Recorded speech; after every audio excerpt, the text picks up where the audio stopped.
Go. All right, guys, so turning the machine on, you're gonna turn to the right, and then this should say solid. If this starts blinking, just turn it off, turn it back on a few times until it's not doing that again. Until it's solid, just like that. Perfect. Forward, reverse, it seems like the reverse isn't really doing its thing right now, but forward still works. This is neutral. Sometimes you have to put it in neutral to get the lights to stop blinking. Speed control, the dial's a little messed up. You need to push in on the dial as you turn, and that'll adjust the speed. If you just twist, it won't do anything. You gotta kind of push as you turn. All right? You wanna go at a moderate pace as far as walking. You don't wanna be sprinting behind the machine to make sure it's like picking everything up. When you go to lower, if you wanna just lower the vacuum, let's say someone's made a mess with the water or something, you can just do the vacuum, and that'll suck up any liquid that's been left.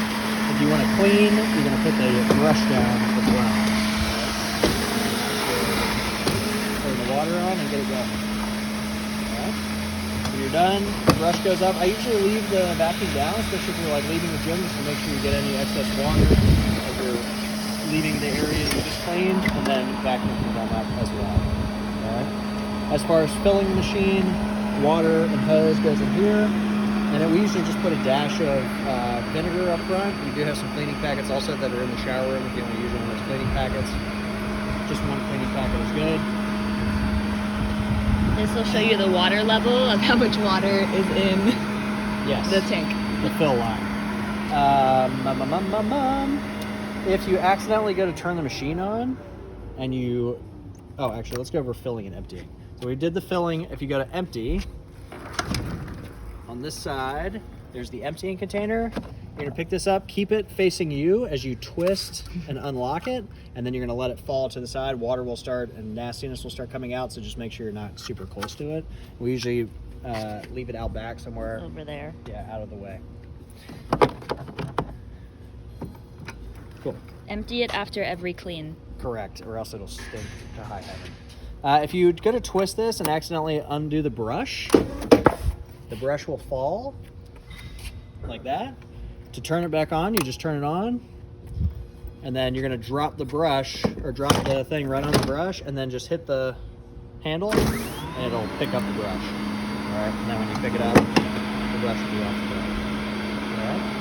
All right. Troubleshooting. So let's say you're scrubbing the floors and no water is coming out.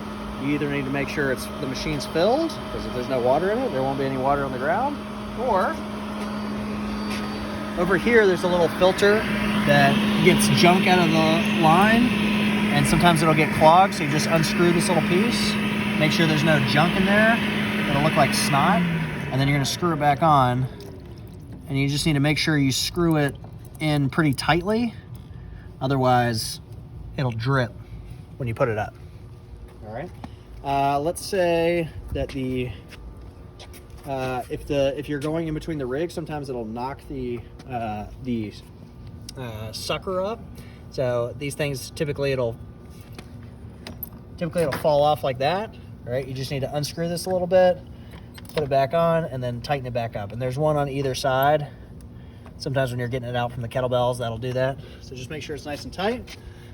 If the sucker is still not sucking, you can take this hose off, and sometimes there'll be a big bunch of junk in there prohibiting it from picking up, and sometimes this needs to be taken off and just the bottom needs to be cleared out. All right, it was just cleared recently, so it should be okay.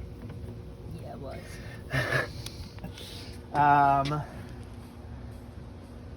I think that's it. Yeah, other than that, just shoot me a message and I should be able to help you troubleshoot it if it's problematic. Cool.